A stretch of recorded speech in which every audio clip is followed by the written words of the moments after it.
honored to be invited to the University of Victoria, and I'm very impressed by the generosity and warm welcome by the people of Center for Asia Pacific Initiative. And again, this is the first time I visited Victoria. This is a very beautiful place. And, I'm from Santa Cruz. There was a mistake which because of my lack of checking the agenda. I'm a professor at the University of California, Santa Cruz. And for any reason that you try to check Google and University of Santa Cruz, there is no such university. So because of my mistake, I just want to make a correction about my affiliation. Now,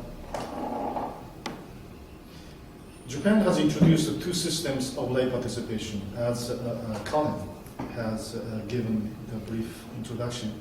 And Matt Wilson of the University of Wyoming Law School will talk about the, in Japan, it's called the Saiban-in system. That's a lay participation system that consists of, judicial panel consists of 3 professional judges and 6 lay people adjudicating on a criminal matter. And that received the tremendous attention for the past, I would say, 3-4 years, even though it was introduced last year. My talk is going to be rather on the, which I call the Japan's grand jury system. And it is called, in Japanese, Kensatsu Shinsakai. I couldn't really find a proper translation of this, but Kent Anderson,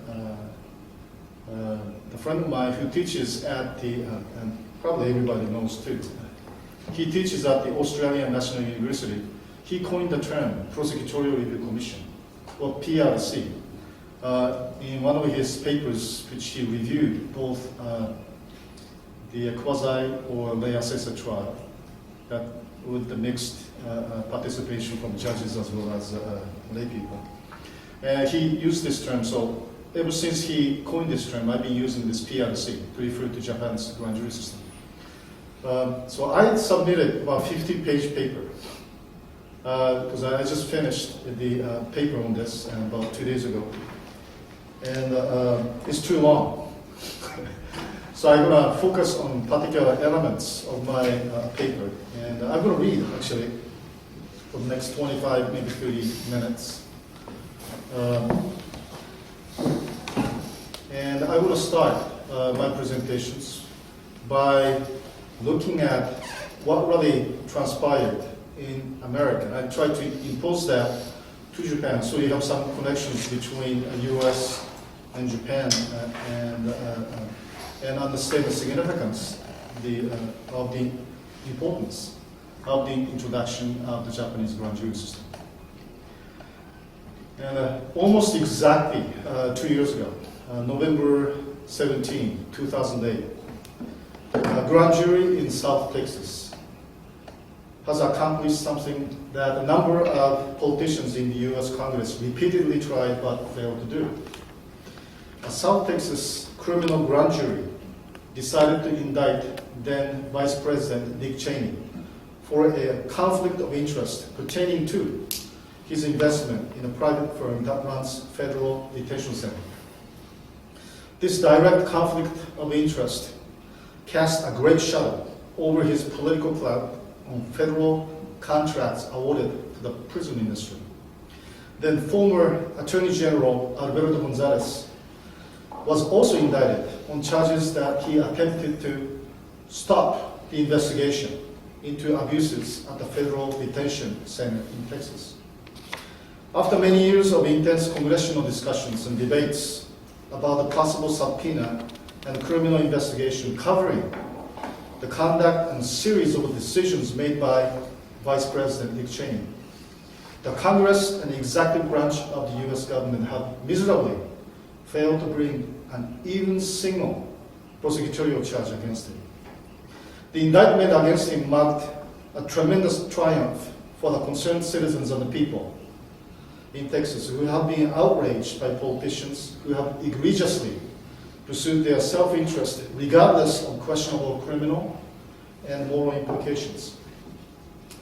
2 weeks later, on December 1st, however, a politically motivated county judge decided to dismiss the indictments returned by the grand jury. The criminal investigation and subsequent indictment against prominent political elites nonetheless demonstrated that there is no political immunity from prosecution when it comes to the equitable judgment made by a select group of fair-minded citizens. Japan observed a similar so-called Mogadishu moment of civic insurrection this year. On January 27th, a former deputy chief of police station became the first person in Japan's modern legal history to be formally indicted, with the indictment issued by the citizens panel called the Prosecutorial Review Commission. That's PRC, which I briefly mentioned. Historically, until then, the Japanese prosecutors had been the only legal party with exclusive power and authority to issue indictments in criminal cases. In this criminal negligence case, called Akashi Stampede incident, which resulted in deaths of 11 people and 247 people injured, the Japanese prosecution made numerous decisions not to indict the same police officer, despite significant public calls and civic demands for his prosecution. And public dismay followed the prosecutor's reluctance. And the PRC of Hyogo Prefecture, which is situated just west of Japan's second largest city called Osaka, has finally recommended the indictment of former deputy chief of Akashi Police Station with professional negligence resulting in death and injury. This PRC recommendation was its second public demand for its prosecution since the revision of the PRC law took effect in May 2009. The first PRC indictment decision against a police officer was returned by the same PRC in July 2009. Better yet, last month, the Ichiro Ozawa, Japan's powerhouse equivalent of Dick Cheney in American political scenes, was indicted by the PRC over falsified reports from his political fund management body. The indictment decision was the second resolution rendered by the PRC in their decision to prosecute the most powerful Japanese political power broker during the post-World War II era. According to their new PRC law implemented in May 2009, the second PRC recommendation for prosecution carries legally binding authority, thereby promoting the formal criminal prosecution of suspect or defendant whom the Japanese prosecutor previously decided not to prosecute. In other words, PRC has emerged as a popular legal institution with the power to both critically challenge the prosecutor's non-indictment decision and reverse the governmental judgment in criminal matters. The refusal of the government to facilitate the rightful prosecution of a select group of the privileged elites, despite their egregious conduct's detriment to the shared interest of broader public citizenry, has been well documented throughout Japan's modern history. Even today, unethical conduct and or outright illegal activities by high-ranking government officers have not been subjected to prosecutorial scrutiny, indictment, or trial. Similarly, police officers and prosecutors have not been properly prosecuted for the lengthy detention of innocent civilians and the use of physical and psychological torture during the interrogation. So my presentation examines that the new binding power bestowed upon the PRC's deliberative decisions can exert a significant authority over and insert public sentiments and equity judgments into the prosecutorial decisions on politically contested cases or controversial issues that have the potential to affect the wider public interest. So first part of my presentation examines the history of PRC, reviews its power to examine the propriety of the prosecutor's no-indictment decision and reveals the important civic function it performs in interweaving public voices into the deliberation of criminal cases. The second part of my presentation examines and proposes the future strategies to further promote the public interest in criminal matters. So first let me talk about the evolution of the PRC. Throughout the joint collaborative work of the Japanese government and allied forces, represented by the US government immediately after World War II, the Civilian Review Commission was established by the passage of the PRC law in 1948. The PRC is a Japanese version of American-style grand jury system. As a leader of the Office of the Supreme Commander for the Allied Forces, abbreviated as SCAP, the General Douglas MacArthur saw the grand jury as an important democratic institution for engaging the public. With the American influence on its creation, the PRC became a hybrid institution, adopting the American civil and grand jury systems into a Japanese culture and its legal context. This legal system becomes similar to that of American civil grand jury in examining and inspecting the proper functioning of local public offices, including the prosecutor's office, the police department, and local jails. Also similar to US criminal grand jury, the PRC has an influence on decision to indict. A total of 201 commissions were then established in each of Japan's 50 district court jurisdictions. The principal function of the commission is to empanel a group of randomly chosen Japanese citizens to examine and review a public prosecutor's exercise of discretion in decisions not to indict, not to bring indictment charges against possible violators of the law. Given the fact nearly 100% all indictments lead to conviction in Japan, the Commission's ex post facto examination of appropriateness of non-prosecution decisions is quite important in checking the prosecutorial abuse of power. The near-perfect conviction of all indicted cases also suggests that abuse of prosecutorial power potentially lies in their discretion in decisions not to prosecute potential suspects or criminals. The Commission investigates cases behind closed doors. They have the power to summon petitioners. They have the power to summon petitioners, their proxies and witnesses for examination, question prosecutors, ask them for additional information when necessary, and seek special expert advice on a given case. The investigative function only begins after a public complaint filed against a decision by the prosecution not to indict. In other words, individuals or civic organizations in the public sectors are empowered to launch a first strike against the prosecution in the assessment of the propriety of its decision in criminal matters. After assessing and deliberating on the case, Commission then submits one of three recommendations. The first recommendation is non-indictment is proper. The second recommendation is non-indictment is improper. The third recommendation is indictment is proper. A simple majority is needed for either of the first two resolutions, while a special majority of at least 8 of the 11 votes is needed to pass a third resolution. The Commission then delivers a written recommendation to the prosecutor's office. In the past, because the prosecutor's office was the only institution with power to issue an indictment, the PRC recommendations were regarded as merely advisory.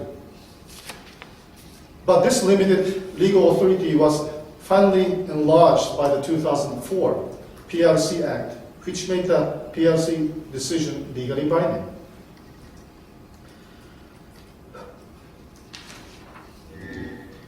Now, today, the PRC became an important institution of public oversight of the Japanese government. The latest example can be seen in the indictment for the prosecution of the political power broker Ichiro Ozawa. The Tokyo PRC returned the second indictment decision against Ichiro Ozawa in a case involving illegal financial records in the 2004 and 2005 reports of his fundraising organization called Rikuzankai. Specifically, 400 million yen loaned by Ozawa to Rikuzankai was illegally used to purchase land in Setagaya ward of Tokyo. Ozawa is undoubtedly one of the most influential power brokers behind Japanese political scenes. He formerly served as the chief secretary of then ruling Liberal Democratic Party. After he deflected from LDP, he became the president of Japan's main opposition party called Democratic Party of Japan from 2006 to 2009. He has often been dubbed as the shadow shogun of the Japanese politics because of his political influence within DPJ, as well as his deep political connections to key members of other political parties and bureaucratic elites within the Japanese government. Japanese prosecutors twice refused to indict Ozawa for the alleged violation of the political fund control law. But the second indictment decision by the PRC overruled the prosecutor's judgment, stating that there was sufficient evidence to indicate the presence of Ozawa's direct instructions to his subordinates to file misleading and incomplete reports with the government oversight officials. The Tokyo High Court then appointed 3 lawyers to prosecute Ozawa last month, and 3 lawyers already had talks with the Tokyo District Public Prosecutor's Office to take over records of the prosecutor's investigation in this case, and have just initiated the criminal prosecution against Ozawa. Now, I would like to talk about political utilization of this PRC in initiating the public scrutiny of corporate malfeasance as well as government misfeasance. And I also extend the PRC jurisdiction of crimes committed by non-Japanese residents, namely U.S. military personnel. And that's the areas which I have been examining for the past year. And before I came to University of Victoria this morning, I just completed 2 large surveys which were conducted from November 15th through November 17th in Japan. And that's this national survey examined the people's perceptions about PRC in Japan, as well as potential prosecution of crimes committed by U.S. military personnel in Japan. And I was looking at some data, just I opened up this morning in SPSS, and I found out the large majority of Japanese, randomly select Japanese residents, actually support the possible prosecution of the crimes committed by military personnel in Japan. And the PRC, the political use being also approved by the majority of the people being contacted. The PRC should be used to further prosecute the crimes committed by the U.S. servicemen in Japan. Now, according to the latest Japanese government report, from 1952 to 2004, for over half a century, American military personnel in Japan have committed or caused accidents in a total of 201,481 cases that resulted in the death of 1,076 civilians. This figure failed to include military crimes in Okinawa from 1945 to 1972, during which Okinawa virtually remained a U.S. military colony.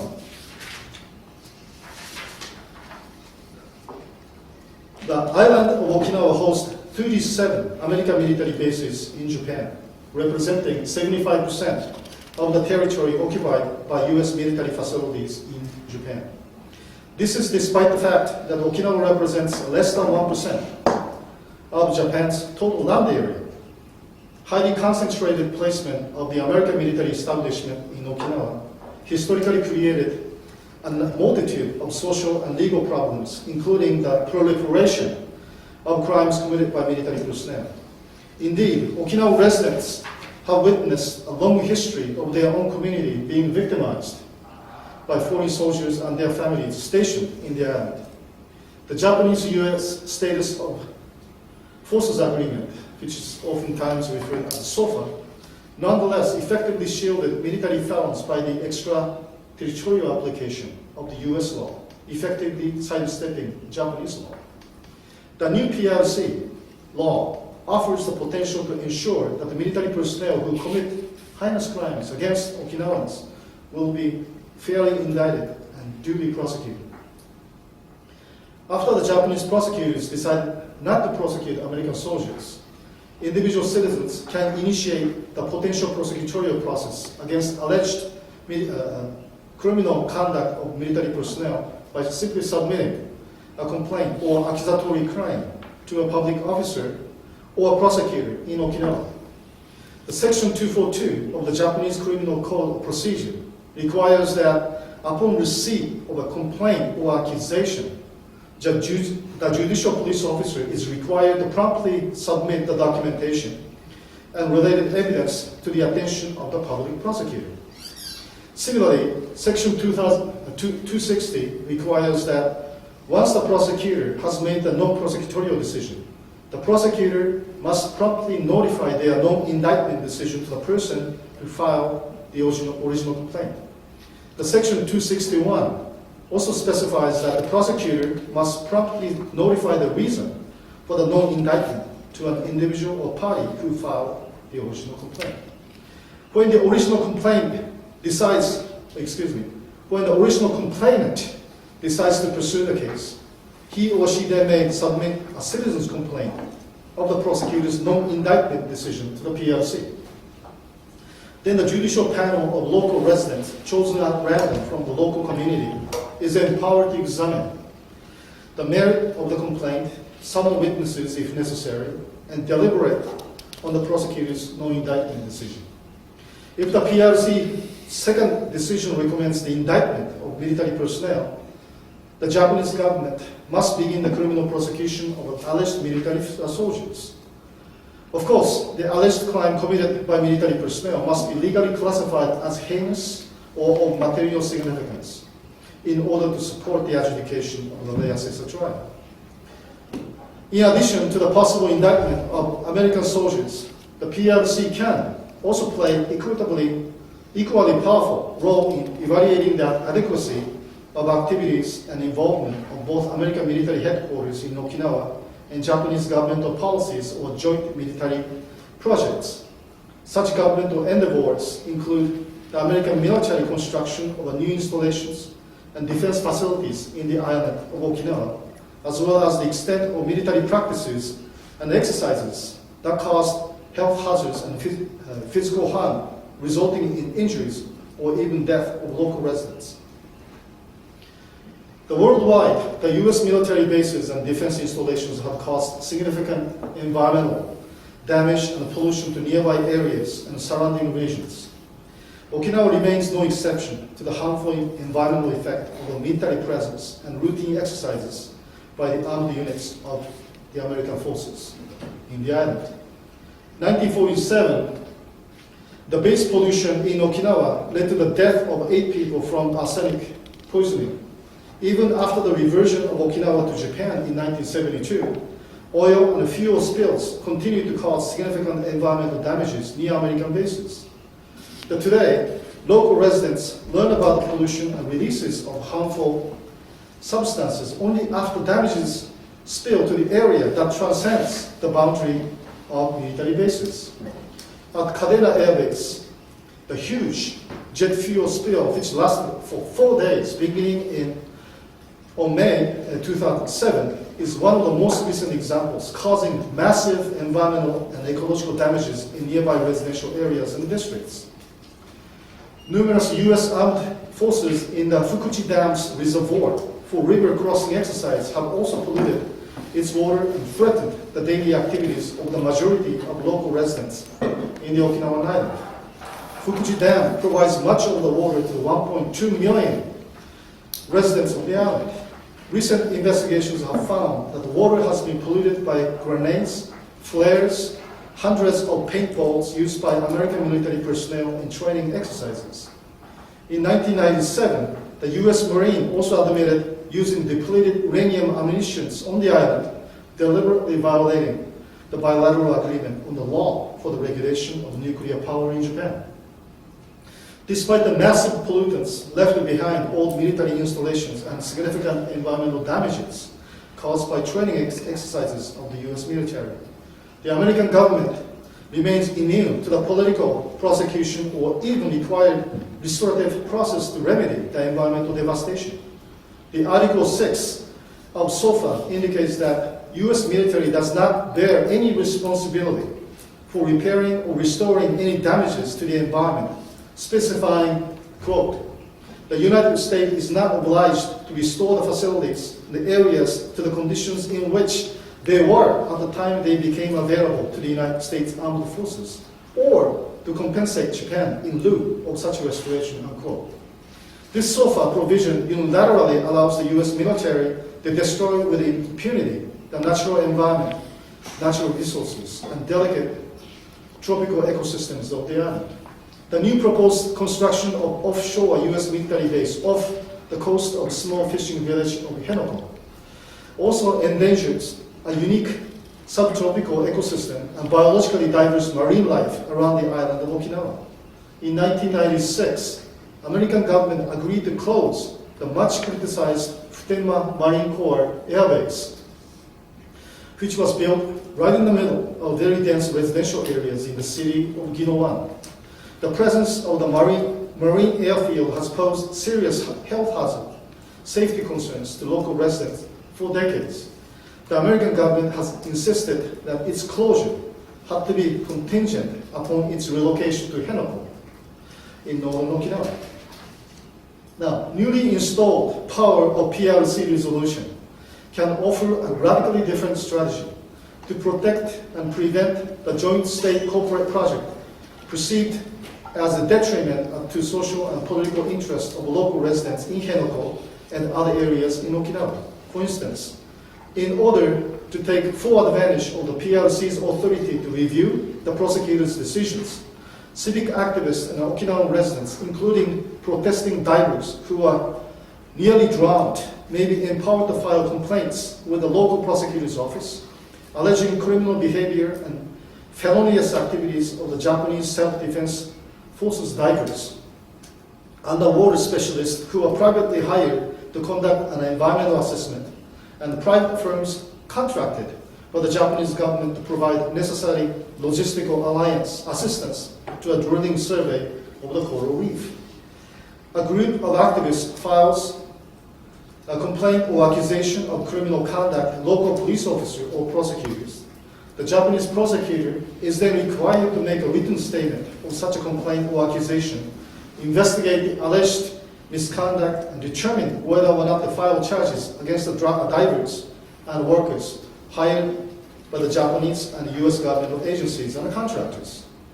The politically motivated prosecutors may end up rejecting such arguments and return a non-indictment decision. The citizen's complaint then may be submitted to the PRC for reconsideration of the non-prosecutorial decision.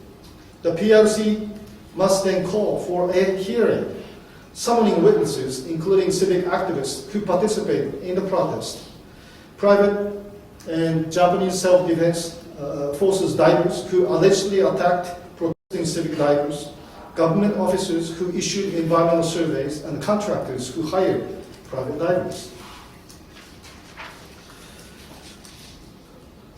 If the Commission determines twice the prosecution of the accused is proper, the Commission's resolution becomes legally binding, will force the Japanese prosecutors to reverse its previous no-indictment decision. The second recommendation also forces the prosecutor to begin the formal criminal prosecution against both government and private divers and other relevant agencies, including private firms that provided logistical assistance to underwater environmental surveys. In this case of the forced indictment, Japanese prosecutors were required to work collaboratively with court-appointed lawyers for their supplementary investigations.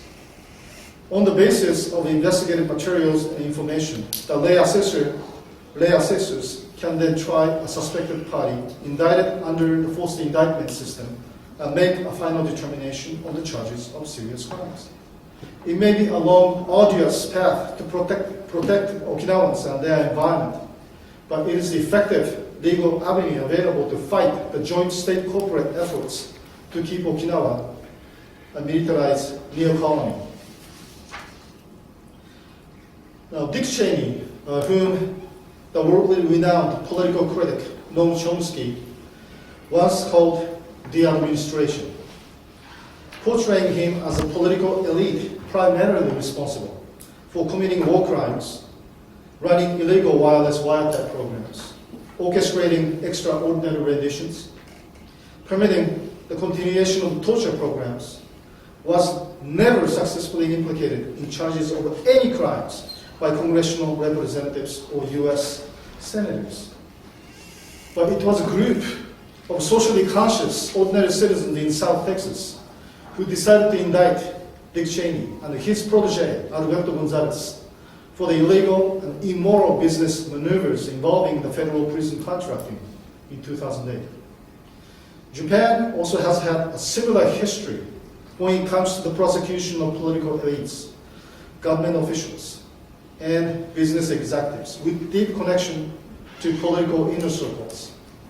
The civic panel of 11 residents has successfully indicted former DPJ President Ichiro Ozawa, dubbed as the shogun or shadow shogun of the Japanese politics. In this case, Japanese public prosecutors repeatedly decided not to prosecute him, despite a public outcry and a strong public demand for his prosecution. Finally, civic complaint filed by concerned citizens to the PLC initiated a public hearing, and the PLC was able to review the incidents and issue the indictment. I have proposed new strategies for the PLC to function as an effective oversight institution over governmental decisions and activities in Japan. And today's PLC, with a legally binding power in its deliberative decision, offers the great potential to ensure that the military personnel and Japanese government officials will be fairly indicted and duly prosecuted. The PLC's legally binding resolution becomes an important channel through which ordinary people's moral sentiments, their sense of justice, fairness, and accountability will be expressed and articulated and reflected in the deliberation of criminal cases. Do you have any questions? Should I ask that question? I will hear about the other jury system next. If that's okay. Unless anybody has any immediate questions they'd like to... Could I get in one quick question? You know, there have been, as I'm sure you're aware, many instances in the United States where the prosecutor has manipulated the grand jury and used it for political purposes. Right. So my problem is, quid custodians, who guards the guardians? Who guards that the PRC doesn't abuse its powers? Do you put your full faith in the jury, in the citizens, or is there some other protections that have to be built in to prevent abuse? That's a good question, great question. But before answering your question directly, Yeah. I just want to review, maybe a quick review of the American grand jury system, because what people think, whenever they hear grand jury, they always imagine it's a criminal grand jury. But there is actually two grand juries. Like, for example, in the state of California, we have a civil grand jury. And that's very different from criminal grand jury. Criminal grand jury is the prosecutors will present the information, and there is no presence of whoever being accused and his or her attorney. It's just prosecutorial evidence being presented. And the grand jury in the state of California or in the US, anywhere from 19 to 23 people who are randomly chosen from the community will make a decision whether to issue indictment or not to issue the indictment. So it's a criminal grand jury. The civil grand jury is a little bit different. And that's the system that we have in the state of California. We have 58 counties, so we have 58 civil grand juries. And the function is to examine the civic complaints being filed. It has the power to examine books of any officers in the county government.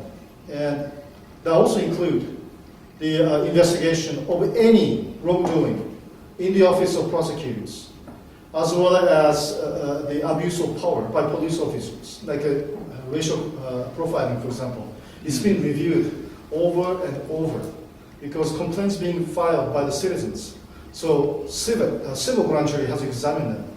And also civil grand jury examined whether a local jail is being managed properly or not. So civil grand jury is very similar in terms of function to PRC. PRC not only has a decision that will force the indictment, but also it's mainly an investigative function. It examines the whole spectrum of the complaints. Government misfeasance, corporate malfeasance, and they can also have the authority to seek legal advice from attorneys. So pretty much, so it's a combination of the both criminal grand jury in the United States as well as the civil grand jury. Much of the PRC's function is more of the functions reserved for the civil grand jury. The second question you mentioned about who actually controls PRC. It's very difficult. PRC exists within the courthouse. In other words, there's a PRC office in various courthouses, district courthouses, and pretty much it's like a block box. And I did some investigations and tried to make do some interviews when I visited Yokohama, because I knew some people who actually did investigation of Yokohama PRC selection process. But they did not allow any interviews of the people who work in the PRC office. So I couldn't really get any information. But there's an organization called PRC Society. That is, there are more than 500,000 Japanese people have served as members of PRC so far. More than 500,000, because it started from 1948, and so it has like more than 60 years of history. And the reason this society was established was by the fact that those people who really participated in deliberation really was very impressed of their duties and significance of the works that they engaged. So they decided to create this society.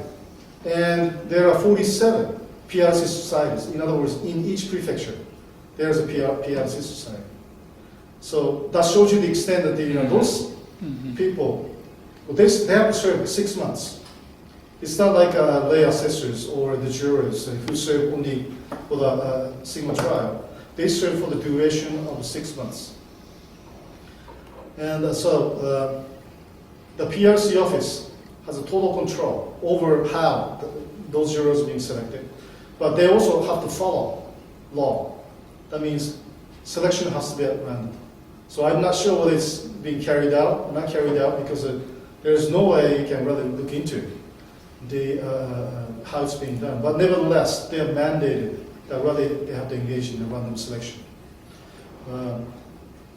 So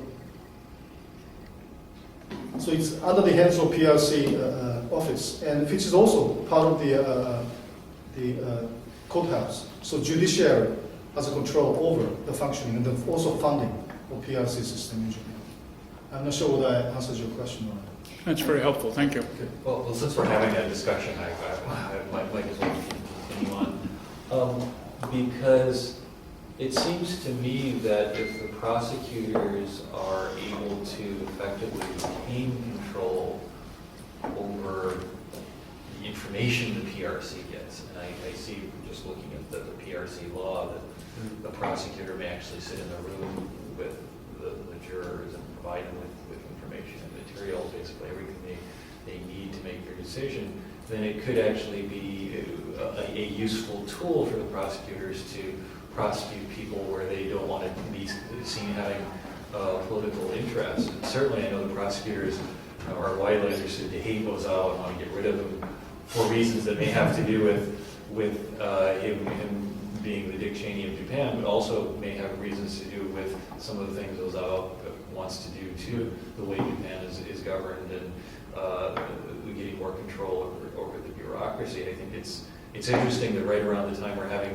this debate, the Ministry of Justice has come out with this opinion that I guess there's a constitutional debate over whether a sitting prime minister can be prosecuted in the Ministry of Japan. The Ministry of Justice has recently come out and said, well, if the PRC decides to prosecute him, then it's okay, and that this is happening right about the time where there's a prospect of an Ozawa prime ministership.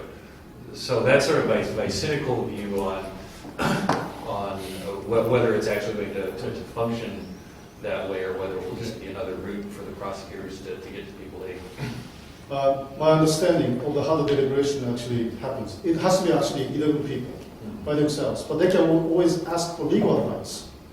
But the prosecutors or any judges cannot be part of the deliberation with all 11 randomly chosen citizens.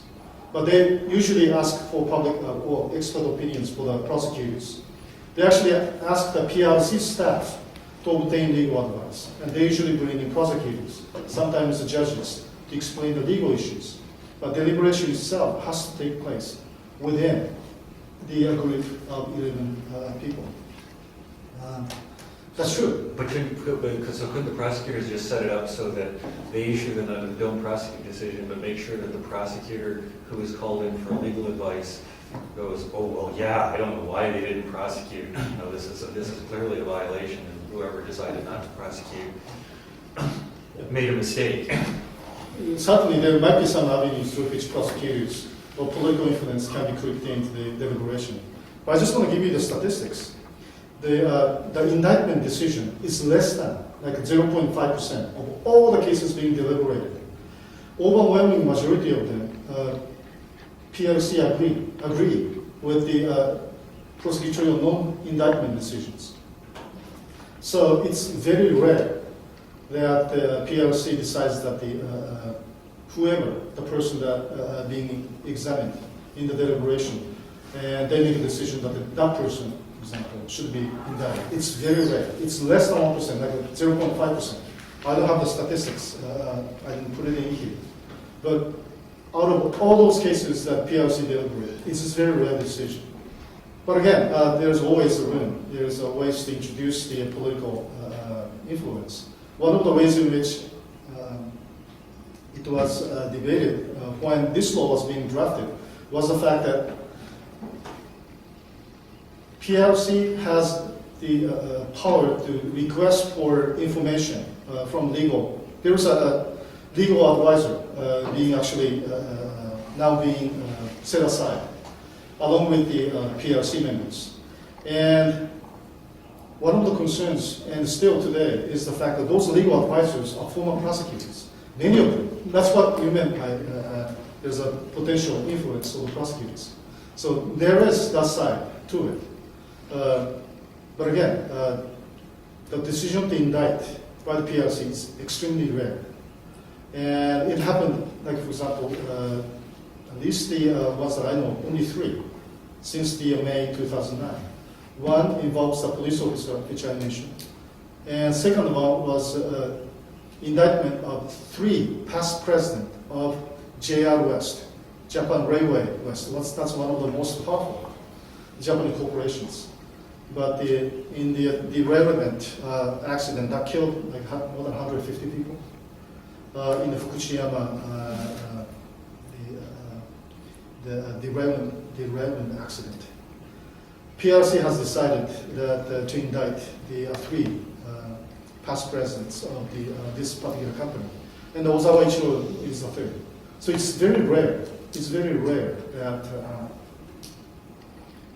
they make this decision. Well, the question I had actually on the JR West type of situation is, given how vaguely Japanese criminal statutes are generally drafted, and given the near 100% conviction rate, is there not a danger that the system could also turn into one where there's an accident and there's great public anger, and somebody needs to, there's this just public view that somebody needs to be punished, even though no clear crime has taken place. I've just got sort of the Western view. I don't know what prosecuting the past presidents of J.R. West for a train accident really does. That there's actual criminal behavior, identifiable criminal behavior there on the part of any of them, but the accident created such an outcry that is that a proper route for punishing people? I just wanted to reply to your question that the second decision of that prosecutor review commission in the Ozawa case specifically mentioned that they are not judging about the prosecution based upon the likelihood of the convictions.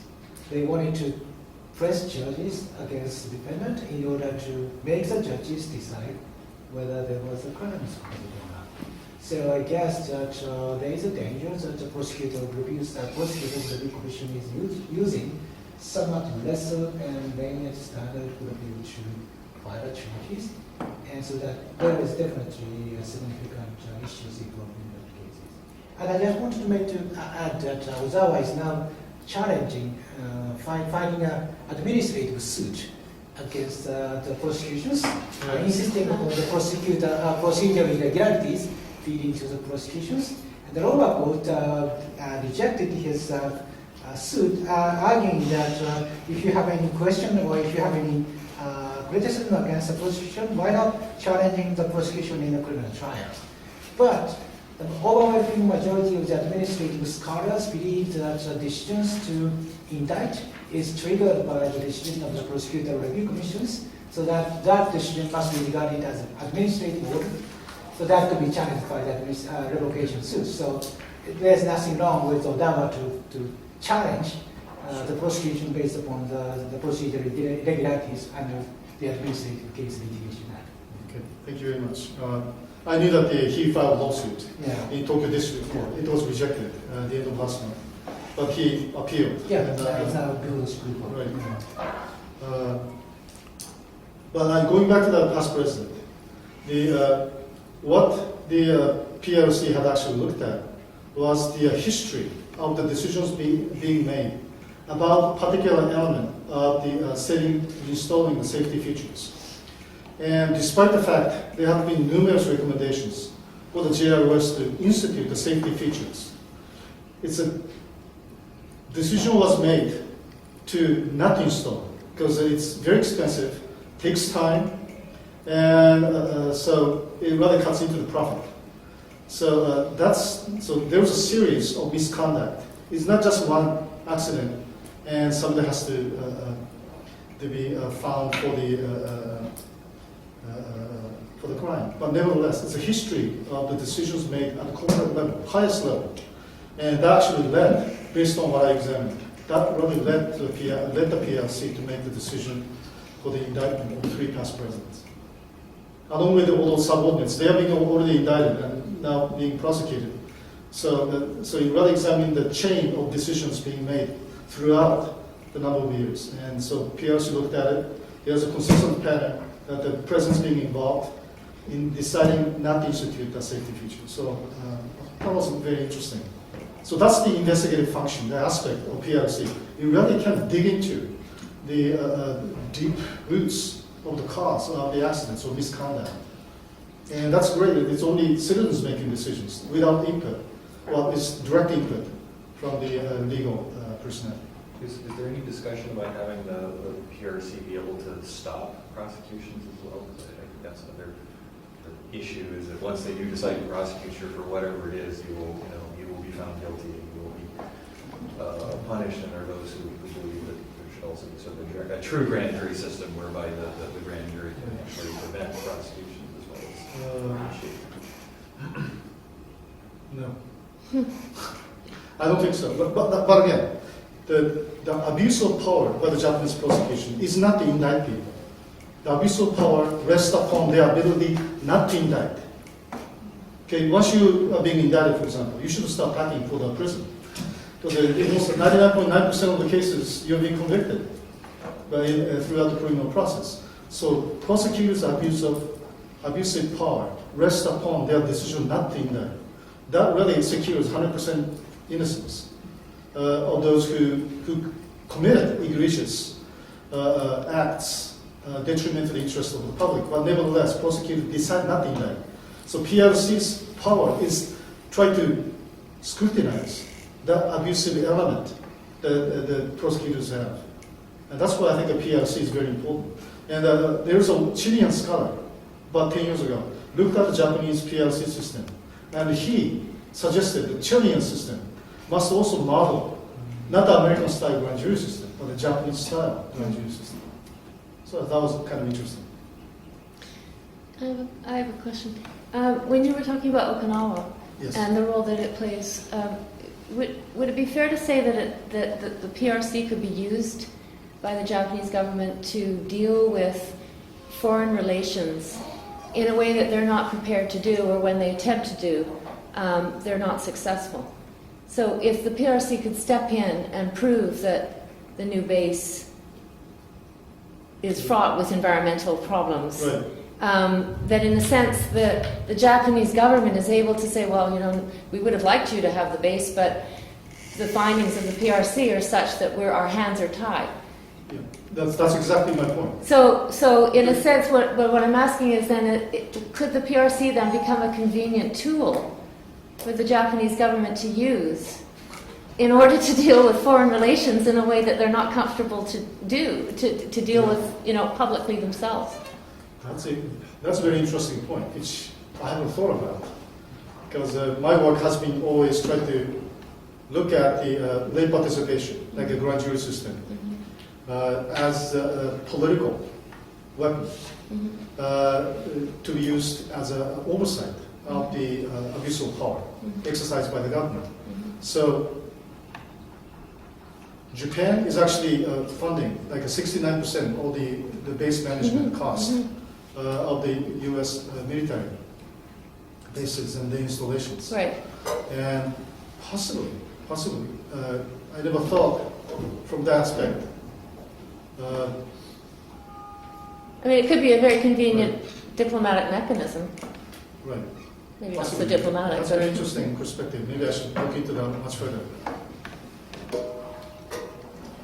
Any other questions? The other question I had was, who really has standing to ask the PRC to review a decision? I gather that that's basically the victim of a crime or someone who thinks a crime has taken place, but are there any sort of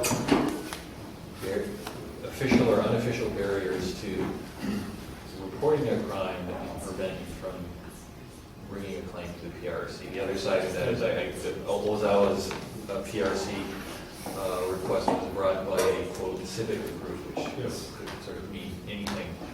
But can anybody go and say, this happened, I went to the police box, nothing happened? That's a great question. One of the problems which I identified was the fact that even though civic made complaints about the crimes took place, and then many police officers failed to make a report. Not only that, they actually, even in cases in which they made a report, they failed to give that report to the prosecutors. So there's a tremendous misconduct on the part of police officers in going through the step, like section 260, 261, which if civic citizens make a complaint to the police officer or prosecutor, then whoever received the complaint must file the report. That should be given to the prosecutor. And the prosecutor must look at whatever the files being submitted, and he or she does investigation on their own, on his or her own, and make a decision whether they should issue indictment or not indictment. And also, legally, the prosecutor has to notify the person who filed the original complaint about the decision. But those whole steps being sidestepped, the large majority of criminal complaints are being not dealt and not being processed by police officers or prosecutors. So it's very difficult. They always complain that there is not enough funding, resources. We receive all kinds of complaints almost daily. So they always use those rationale to justify their inaction. And so that's something needs to be remedied.